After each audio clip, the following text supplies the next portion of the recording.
Old Time Radio DVD's Big Sale Event. From September the 1st to December the 31st, 2018, I will be making all of our collections available. That's all of them. If you've ever wanted to own one of these collections and you've put it off, don't put it off any longer. I will never be able to offer these again. The collections are perfect gifts for family and friends. Go to oldtimeradiodvd.com today and place your order. Don't wait. Please allow up to 2 weeks for delivery. Share this information with everyone you know. The fantastic deal of a lifetime to own one of these marvelous collections. Go to oldtimeradiodvd.com today and place your order. You'll be glad you did.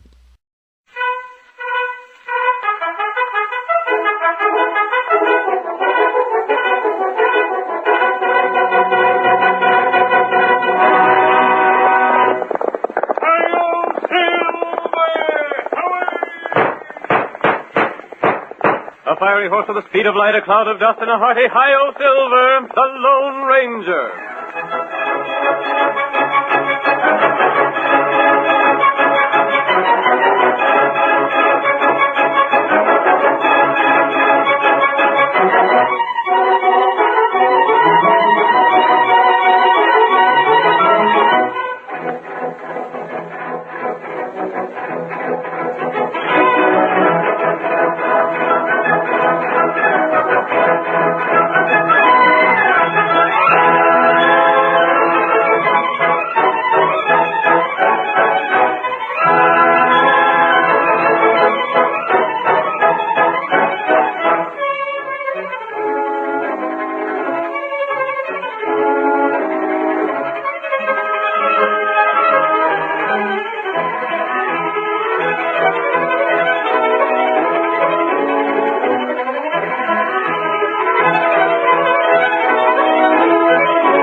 The glamour of the Old West is brought back to us today as the famous Lone Ranger, mystery rider of the plains, urges the great horse Silver down the danger trails of long ago. Listen to the tattoo of those silver-shod hoofs. The Lone Ranger rides again. Come on, Silver, old boy! That's it, old fellow! Run as you've never run before! We're needed on the trail ahead! Hi-yo, Silver!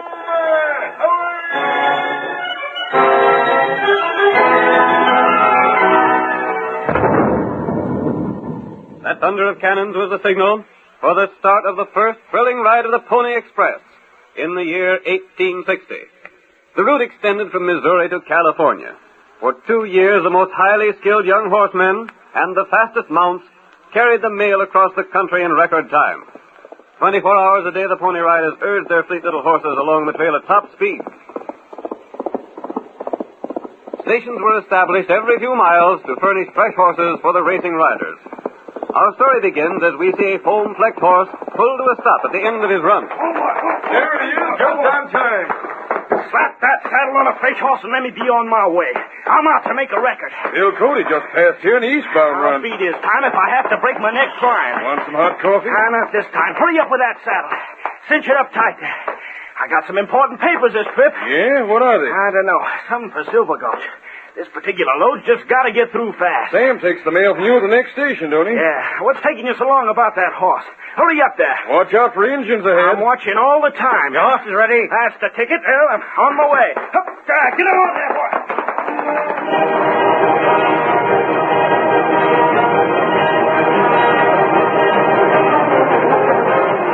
The Pony Express rider was on his way again with important papers to be delivered to Silver Gulch. He gave his mount his head and urged him along at its greatest speed in an effort to break the record of another express rider, Bill Cody, later to be known as Buffalo Bill. Then from ambush, a shot rang across the plains.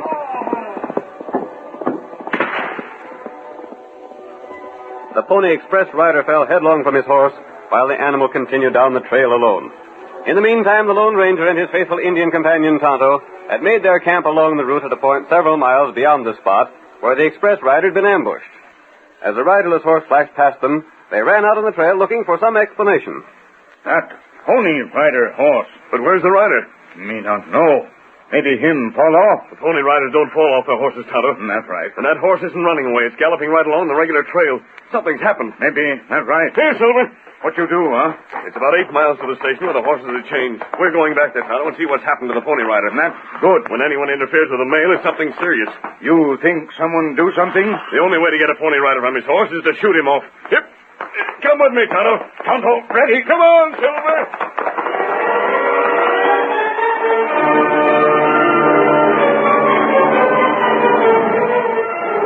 While the Lone Ranger and Tonto rode back to the spot where the express rider had been shot, our scene changes to the town of Silver Gulch. Like so many other towns of the surrounding country, Silver Gulch was situated at the bottom of a steep hill. On the hill itself were two homes, crudely built of logs. In one of the places lived Jim Flood and his wife. Our story continues as Jim says, I can't tell what to do, Ruth. It's the darndest thing I ever seen. Here I am with a fortune in gold right outside a house, and I can't get it. Jim, we waited long enough for that Eastern Company to buy out your claim. I don't reckon they ever aimed to buy it. I sort of figured from what the examiners said that it wouldn't be no question but what they'd buy us out, same as they done with all the other good claims. I'd say we'd better sell your land to Harv Riggs and get what we can out in it. Come out back and take a look at the claim, Ruth. I've seen it 100 times. But maybe we can figure out some way to get the ore out. Come on. I get so tired climbing this hill. I don't know whatever possessed us to build our house here. Good timber, a swift stream, and being near my claim, that's what it was. Here, let me help you, Ruth. You'll like to turn your ankle on this loose rock. I'll get along better alone. What's Harv Riggs' last offer? Just $150. Including the house? The whole works, house, land, and gold claim. Ain't much. Ain't nothing at all to what the claim is worth. The worst of it is, these rocks are so doggone loose. I send them sliding down on Riggs' place every time I stick a spade into the ground. And you can't get the pay dirt without spading. No. What's that paper Riggs has got from the law? Something called an injunction. What's it do? Just about ruins me, that's what. It keeps me from doing any digging here. Every time I dig, I send a shale down on Riggs' property. So he got this paper. Next time I dig, I go to jail. There's Riggs coming up the hill now. Ornery rat. Hey, Flood. Hello, Riggs. Now just step outside your house where the rocks slip past my place. Yeah? All over my proposition. To buy your place? Buy mine or sell me yours. Ain't no ways an even proposition. You offer $150 for mine and ask $1,000 for yours. That's the deal. And mine has gold on. Well, can't get at that gold, though, can you? Thanks to you and your doggone legal papers, I can't. Jim, why can't you build a fence and keep the rock from sliding down? Sorry, ma'am, that won't do. You could build a dozen fences and it wouldn't do. It'll stop the sliding rock. Yeah, if only that paper don't make no mention of fences. It just says that you can't dig and that's all there is to it. Why, you ornery polecat. You're just trying to force me to accept your proposition. That's right. But look here, Riggs. $150 for my land's nothing at all. Why, them Eastern mining men said it was worth at least $20,000. They ain't offered you that much, have they? Well, But they no. might. It takes time for the mails to get here. You won't get no such offer. Like as not, that's fool's gold anyhow. Ain't neither. Well, buy me out for $1,000. That's a good bargain if your place is worth $20,000. All right, I will. $1,000 cash money. But now, wait, Riggs. You know blame well I ain't no cash. Cash is what I'm after. I'd have it blamed soon if I could dig that land. The paper says you go to jail as soon as you start digging. Look here, Riggs. I'll make a deal with you. I'm listening. I'll pay $2,000. That sounds good. But not cash money. I'll give you $2,000 if you let me dig my land to get it. That ain't no deal. The law says you can't dig. But I could if you was to let me. I'll sign a paper pledging $2,000 to you, and you have the judge take the paper back, call that injunction paper. No. Your place ain't worth $500. What more do you want? I know a good thing when I see you, Jim. Reckon I'd be a blame fool to let this chance go by. Sooner or later, you'll have to sell your land, won't you? Why? Sell it or starve. And I don't reckon anyone would buy it with me holding this injunction. You better sell to me while you got the chance. Because maybe when you want to sell, I won't be willing to go as high as 150. Cussed polecat, that's what you are. You know just enough about the law to use it to your selfish ends. You're misjudging me, Jim. You're the one that's being selfish. You're like the dog in the manger. You can't use the land yourself, and you won't let no one else use it. Well, I can wait. I reckon you'll sell when you begin to get good and hungry.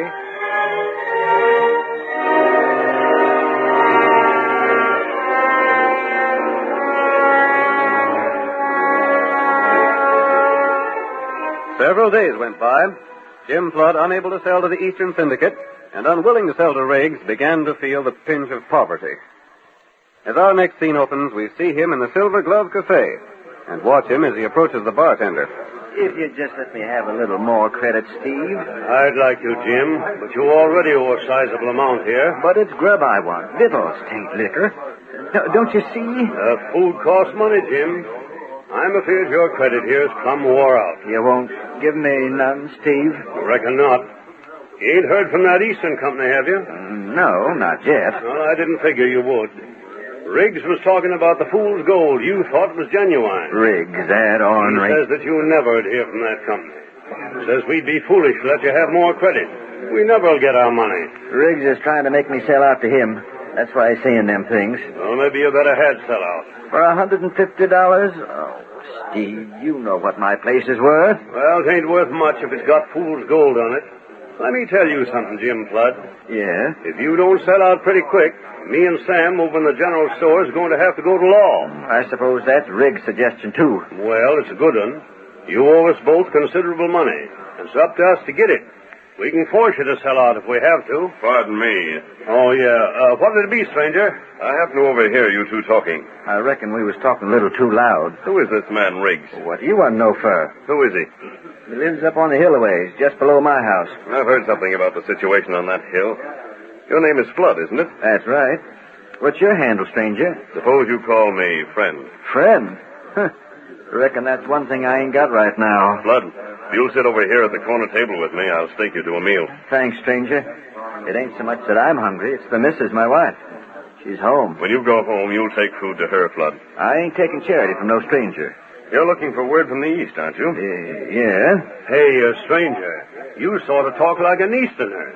Is that where you're from? Fix up some food for Flood to take home when he goes. You'll be paid for it. Are you from the Eastern Mining Syndicate? Suppose we sit over here at this corner table and talk.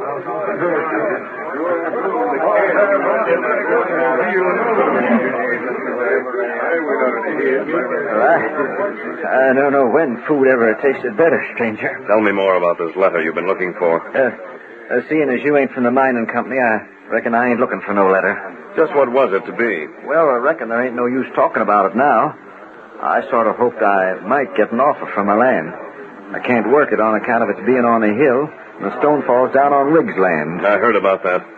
He has an injunction that prevents you from working your land. Yeah, that's right. He wants to buy your place from you. For $150. Huh.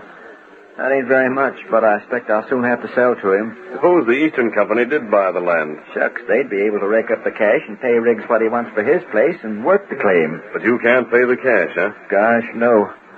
I can't even raise the price of a square meal no more. How'd I ever get $1,000? I'd like to see Harv Riggs. Oh, he'll be coming in here real soon, blowing off his mouth and bragging how he put a slick deal over on me. You just stick around, stranger, and you'll see him.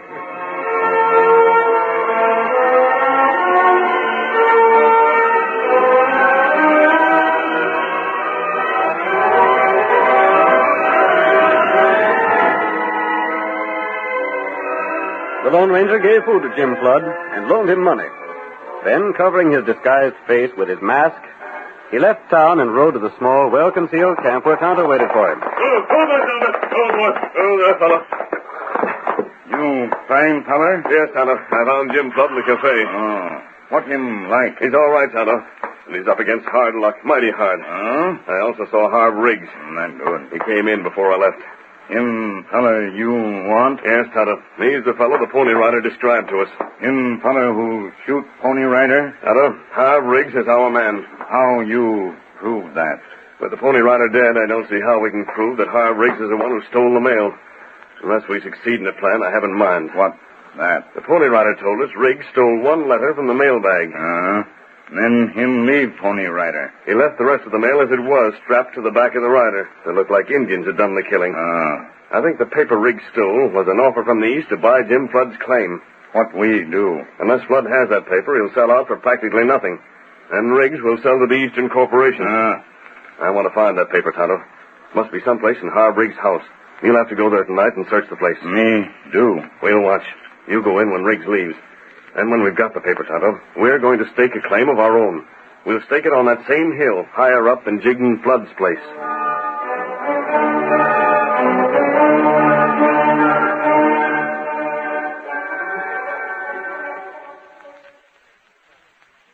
The curtain falls on the first act of tonight's Lone Ranger drama. Before the next exciting scenes, please permit us to pause for just a few moments.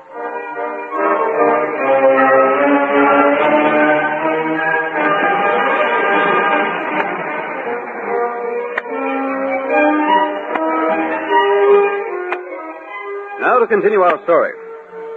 You will recall that in the first act of our Lone Ranger drama, Jim Flood found himself unable to work his mind or sell it because of the opposition of his neighbor. A letter to Flood from the Eastern Syndicate was stolen by Riggs before it reached its true destination. Riggs had also won an injunction prohibiting Flood working the claim on the grounds that loose rock endangered his property. At this point, the Lone Ranger took a hand in the affair by giving financial help to Jim Flood, the famous masked rider determined to bring Riggs to justice. That night, Tonto entered Riggs' home in search of the missing letter. In the meantime, Riggs had gone to call on Jim Flood. We hear him as he raps on the door of Jim's home. Evening, Jim. I figured you might want to talk to me tonight. Oh, you. Well, come in, Riggs. Come in. Heard you was having hard luck in town today. You knew I was going to have hard luck before I went there, Riggs. It's your talk that's had them shut off all my credit everywhere. Well, you can't blame a man for being a shrewd business dealer, can you, Flood? I'd almost sooner starve than sell out at your price. And so would I, Jim. Tell Riggs we ain't going to sell. No, I can't do it, Ruthie. I reckon we ain't no choice but to sell out to this polecat and try and find new digging somewhere. When them victuals that man from the east brought us is gone, there won't be no more. No money to buy none with. And no credit. $150 is a lot of cash, Jim. Don't you take it, Jim. What'll we do when the 150's gone? We won't have nothing then, not even this house and the claim. I reckon we can find something to do. We'll settle down in the valley. No need to worry, Jim. I'll give you a job working for me. I'll make that part of the deal. I'll pay you $150 cash and give you a job. Now, that's fair enough, ain't it? I reckon so. I guess our dreams of being wealthy won't never be more than dreams, Jim. Some people just ain't cut out for wealth. That's the way to look at it, Mrs. Flood. Now, here, I got a paper all made out. Bill of sale, it's called. Let me see it. All I got to do is fill in the date. I'll date it for tomorrow, and you just sign it, and I'll hand over the money to you. I sure hate to do this. After all your hard years of prospecting, Jim, to finally strike this gold claim, and then have to sell out for $150. Never mind, Ruth. We never had the gold, so we won't miss it. What about that job, Riggs? I'll write it right here on this paper for you. I'll even specify just how much I'm to pay you. Don't be much. I'll vouch for that. It'll be a living wage. You needn't worry. Jim, look! Oh, what the? Take it easy. It's an outlaw, a masked man. Put down them guns, mister. I want you to come with me. What are you coming here for? What do you want? Who are you? You stay back, Riggs. It's Jim Flood I want. You can't do this. You can't take me.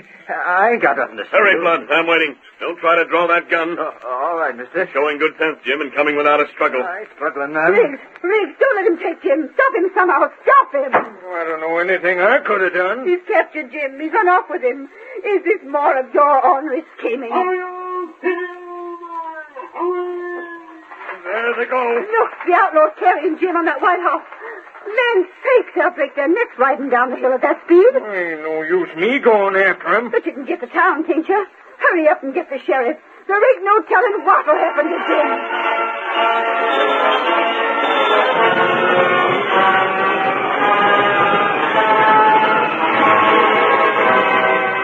The Lone Ranger made Jim a captive, but he took him only far enough from his home to explain a daring plan to the miner. He gave Flood careful instructions before releasing him, then rejoined Tonto. Tonto, did you find the letter Harv Riggs stole? Tonto look in house, not find letter. He wouldn't destroy the letter, Kemosabe, because he'd want to sell the mine to the company when he gets it from Jim. Must be hidden somewhere in his house. Tonto not find. You searched the house? Me not have much time. Search only part of house. He may have the letter in his pocket. We'll go ahead with our plans anyway. I think he'll produce the letter when the time comes. That's good. I told Jim Flood just what he's to do, and he's agreed to do it. He's on his way to talk to his wife right now. And in a few minutes, I think we'll see them leaving the house.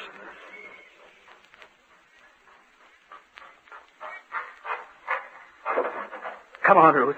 We got to get. Jim, alive, where have you been? Oh, I was that much afraid. What did that masked man want to... Riggs gone? Yeah, a long time ago, but you... It ain't no time for talking. I can't explain things now. We got to travel downhill fast. Don't ask no questions. Just take things to where and come on. But why? Landslide, that's why. I've been hearing rumblings on the hill. I ain't heard nothing. Your ears ain't sharp enough then. Now, come on, Ruth, and get some things together. It's too risky to stay here tonight. Jim Flood, have you took leave of your senses? No, here, take these things. Where are we going? We're going to put up for the night at the hotel in town. You have gone loco. First that masked man runs off with you. Then you come back shouting things about a landslide coming off tonight. And now, without a cent of cash money and no credit, you talk of going to the hotel. We got some money. Where did it come from? It was loaned us. Come on now, let's get going. The sooner we get to town, the better.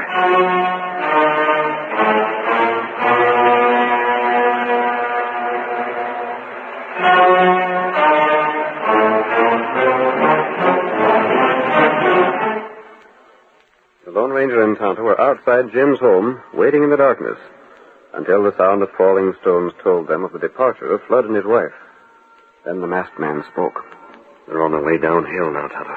That's good. I was afraid Jim wouldn't carry out his part of the plans. Him do it all right. Yes. Here they come. Get back to the side of the trail. We don't want Mrs. Flood to see us and ask a lot of questions. Maybe now. Tonto start uphill, huh? No, not just yet. Wait until they pass by. I still can't see what possesses you to leave the house tonight, Jim Flood. Ruth, some men can tell by feeling inside them when it's going to rain. Some can tell other things.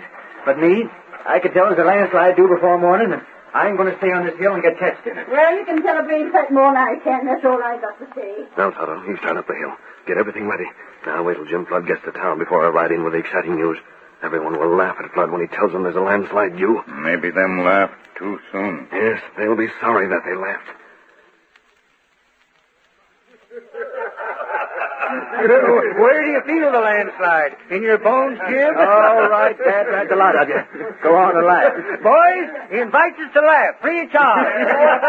Didn't have this rheumatic ache when rainers do. He gets a feeling when there'll be a landslide coming on. Hey, what's that? What's all that noise? Landslide! Hurry! Get up the Riggs place! It'll be perfect! Oh, what did I tell you? What sort of trick is this? Come outside and see for yourself! He's missed! What's the matter? Where? Who is he? Riggs will be trapped! Come on, Phil! We should go and have a look anyhow. Slide his head and might wreck the town. I tell you, boys, it'll ruin a town if it's a bad one. There's the trouble with having a town where this one is. Wonder why Riggs don't know about it. He didn't have the feeling of it like I did. You might have warned him, Jim. You laughed like the same all you men did. Give it. That is. The masked man was right. Where'd he go to? Boys, we gotta rescue Harv Riggs. We gotta get to him somehow. Get your horses. Come on.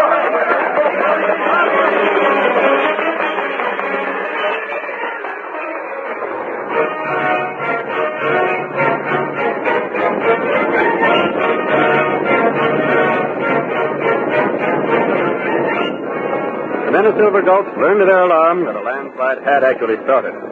Jim Flood and his wife were safe, but it was feared that Riggs would be destroyed in his cabin. And so while rock and shale thundered into the valley, men fought their way upward to rescue him. His door faces the top of the hill, boys. Likely it's been jammed with rock so you can't get out. Come on, boys. Keep your footing. Riggs is in his house. Come on and help me. There's that masked man. There he is. We're coming, stranger. We're coming. Is Riggs in there? Yes, he can't get out. Rocks are piled against the house. Toss them rocks aside, boys. Help! Help! Let me out! Let me out of here! We're here, Riggs. We'll get you out. Hurry! All the house goes in. Get those rocks away from the door. Try to stop enough now. You're going to be all right, Riggs. Keep them rocks aside. It won't be long now. I guess the worst of the slide is done with. Sounded to me like a blast that started it. Hurry with those rocks. Let me out, boys. In the name of goodness, hurry and get me out of here. This is downright curious. These rocks don't look like shale that have been broken off. They look like they've been piled here by someone. Never mind thinking too much. Get him to the side. Now we can get out. Oh, God. Oh, thank goodness you come, boys. Couldn't get through the windows, eh? No. I guess the slide is over now anyhow. But your work, men, has just begun. What's this? Oh, you anyhow, stranger. Riggs, you stand right where you are. I imagine when you thought you'd lose your house with a slide, you hid the most valuable of your possessions on your person. I hope so. Don't make a move. Hey, the stranger's holding a gun on Riggs. What's the big idea, stranger? Listen to me, men. Someone killed the Pony Rider and stole a certain letter from him. What? The rider lived just long enough to describe the killer. He knew the letter was addressed to Jim Flood. And the killer he described was Harv Riggs. He lied. He ain't got no proof. The description of the murderer fits you, Riggs. Since I came here, I found out that you'd have reason to want that letter. I wouldn't. That ain't true. Keep your hands where they are. See here, stranger. You can't talk like Listen to me till I finish.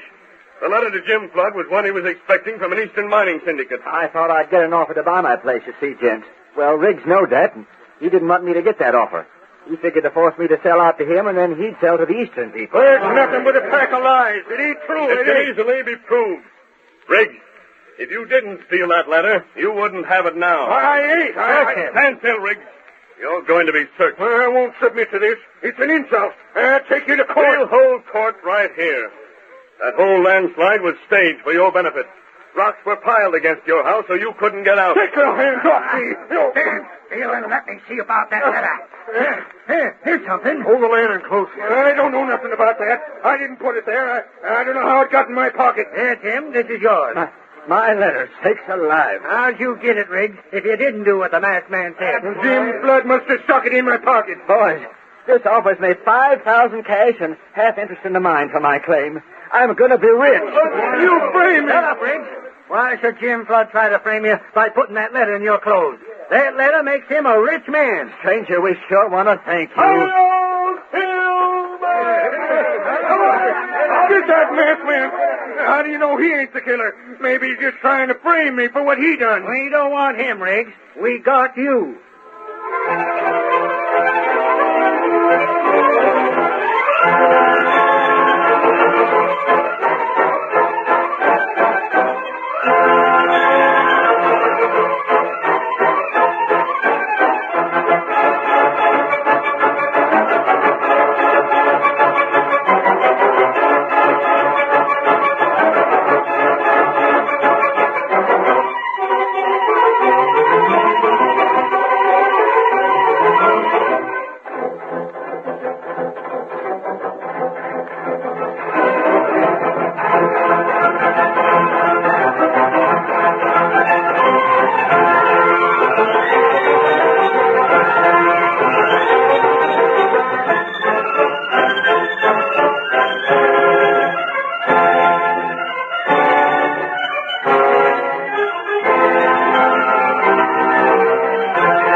The story you have just heard is a copyrighted feature of the Lone Ranger, Incorporated.